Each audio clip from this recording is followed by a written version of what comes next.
I know Bernie Madoff's sitting in jail right now. He's thinking, man, I wish I'd have thought of that Ponzi scheme the chicken companies thought of. It's totally legal and I wouldn't be in jail. But anyway, that's the end of that story. So, you have an undisciplined industry. They're their own worst enemy. They will glut the market with chicken, glut it.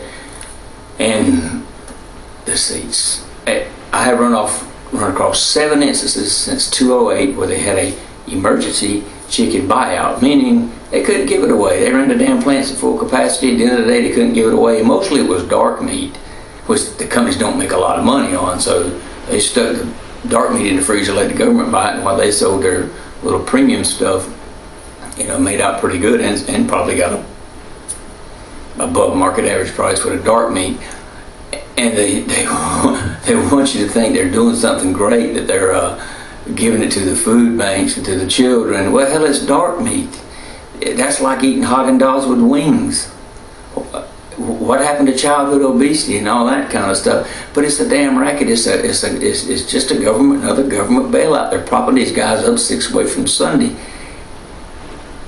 The small farmers, man, we're getting hammered out here. You come up with a better idea and a better mousetrap, you're supposed to be able to make it. You will get squashed like a grape. They don't want anything like that. We've seen it with organic. As soon as the hippie farmers started making money and other people started doing it, well, the big boys are sitting there saying, good Lord, we got to get some of that. So they damn bastardize the labels, as Carol Morrison says, or they just drop the standards, water them down to where they're meaningless.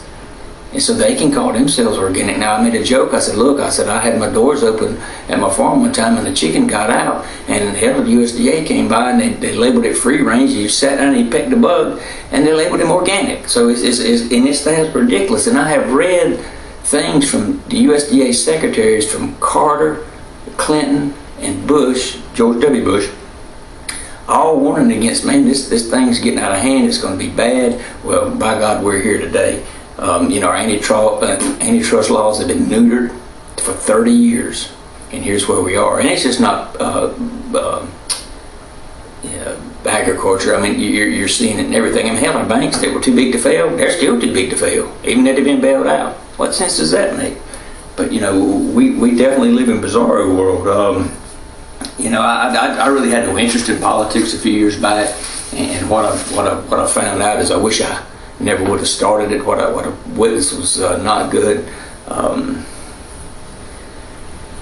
Lord, it's taken its toll on me personally, mentally. I spent too much time away from my family, just beating my gums and wasting my breath. And by God, I was bringing the truth, and that's not anything to bring in D.C. I found that out. Have mercy. Representative to who? We're not getting represented up there. The Republic was set up, a Republican democracy, because of individual rights. It was better than a pure democracy. And man, we're nowhere near that. We are what we fought not to be 200 and however many years ago. We're right there. It's pure tyranny. What an individual goes through. You can't go to the government for help. They won't help you. I understand there's a senator's aide, or maybe the senator's there. Guy, if you want to step up and you want to do something right, take this on. Now, you're not going to change this thing as a day, but there's some low-hanging fruit out there right now you could get, and you could make a law or drop a bill, or however you guys call it, banning the use of arsenic in animal feed or poultry feed. It's already been done in Maryland. You got the precedent. And then, build on that. Like I said, you got to get what you can. If the low-hanging fruit's there, by God, get it. At least somebody has your attention. Lord. I was thinking about way back when I first, kind of got a little blood drawn from me. I was held out of birds because they decided I needed to upgrade my cooling system. Well, the problem with that was it was October. I'd already come through the summer and made it through 100 plus degrees fine with what I had. And So they were going to hold me out of Birdsum. I did it. I wish I wouldn't have, but I went ahead and upgraded to the latest fad. And granted, it's no better than what I had, but that kind of drew blood then. And that's when I got involved with these things. And what I kept seeing was I kept turning rocks over and over and over, and and everything up under it just stank more and more and more and more and more. And it's I've been round and round with agencies. I've been round and round with senators. I've been round and round with congressmen. I've chased them all over North Carolina. I ran them down in D.C. We met with 53 Senate offices in 4 days. More op-eds, letters to the editors, press releases, news stories, and I care to count. Doesn't matter. Facts don't matter. I'm a kind of a free market guy. This is a free market. I'm also Brad Pitt, which you can definitely see I'm not Brad Pitt. I read The Wealth of Nations. I know how free markets sort of work. I know what squashes a free market, and it's monopsonies and monopolies, because they come with political influence, and with that comes corruption, and that's where we are. Adam Smith was a smart guy. Now, he was somewhere between Milton Friedman and I guess Karl Marx, but he's kind of middle of the roader, and I've always kind of went with him. Who's represented now is, basically got your government out here picking winners and losers based on who stuffs their coffers. It's a constant bid for re-election. So he can't get anything done in an election year. Well, hell, for a House of Rep guy, that's every other year. So he's only working, 1 out of 2. It's pathetic. It's crony capitalism. It is raping of individual rights and freedoms. And that's what we're living today. It isn't a Republican or Democratic thing. You can look at the last 3 administrations. Check who had the influential positions in the FDA, EPA, and the USDA. And if you think Barack Obama's going to come here and be the big savior, Tom Vilsack is the biggest biotech engineer horde that ever drew a breath.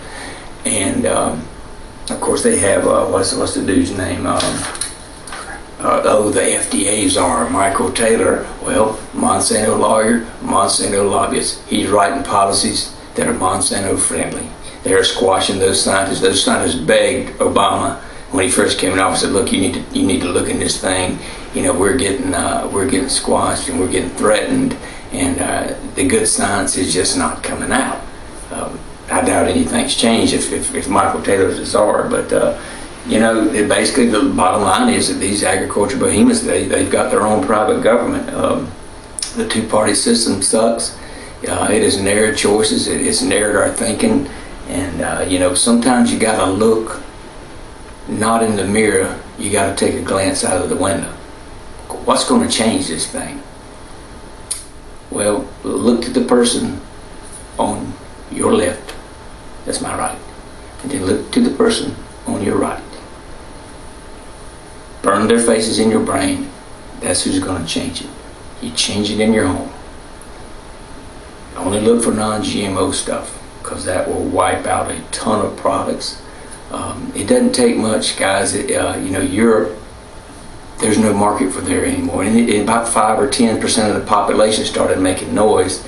And if these companies see trends and anything's going to cut in their bottom line, they will jump through hoops. But as long as we sit here asleep at the wheel, they will do nothing but poison us. I